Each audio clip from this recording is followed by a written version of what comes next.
वंदे मातरम। एक सवाल है, दो पासों को एक साथ फेंका जाता है तो इस बात की क्या प्रायिकता है कि 5 कम से कम एक बार आया हो। पिछले वीडियो में इस सवाल के आंसर में मुझसे कुछ गलती हो गई तो उसके लिए खेद है, और अब मैं आपके सामने लेकर आया हूं इसी सवाल का सही जवाब।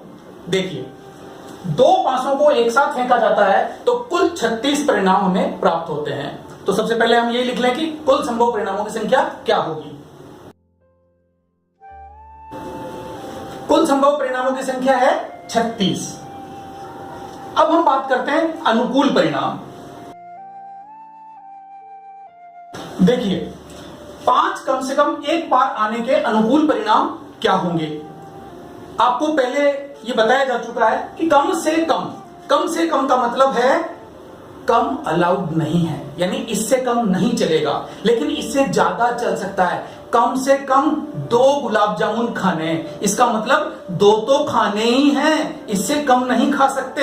अगर आपकी इच्छा है तो आप ज्यादा खा सकते हैं। तो जब भी कम से कम का कंसेप्ट आता है तो उसमें अधिक अलाउड होता है। तो इसका मतलब अनुकूल परिणाम क्या होंगे, अब देखते हैं हम।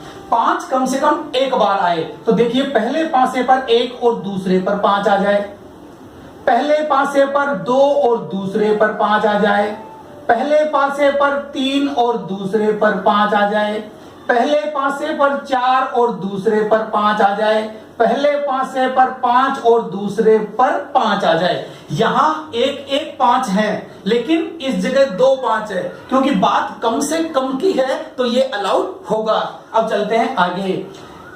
पहले पासे पे 6 और दूसरे पर 5 आ जाए। अब पहले पासे पर 1 से 6 तक के अंक पूरे हो चुके हैं, तो अब बात करते हैं हम दूसरे पासे की। पहले पासे पर तो आ जाए 5 और दूसरे पासे पर आ जाए 1, फिर पहले पासे पर 5 तो दूसरे पासे पर 2, फिर पहले पासे पर 5 तो दूसरे पासे पर 3, फिर पहले पासे पर 5 तो दूसरे पासे पर 4, फिर पहले पासे पर 5 और दूसरे पासे पर 5। लेकिन ये घटना तो एक ही है, ये अलग अलग थोड़ी ही घटेगी, इसलिए हम इसको 2 बार काउंट नहीं करेंगे। पहले पासे पर 5 और दूसरे पासे पर 6। इस तरह से हमारे पास कुल अनुकूल परिणामों की संख्या कितनी हो गई, 1 2 3 4 5 6 7 8 9 10 11, कुल संख्या हो गई 11। तो फिर प्रायिकता क्या होगी, लीजिए अब हम प्रायिकता लेते हैं। तो प्रायिकता बराबर अनुकूल परिणामों की संख्या 11 बटे कुल संभव परिणामों की संख्या 36। इस तरह से इस प्रश्न का सही आंसर होगा ये। Thank you.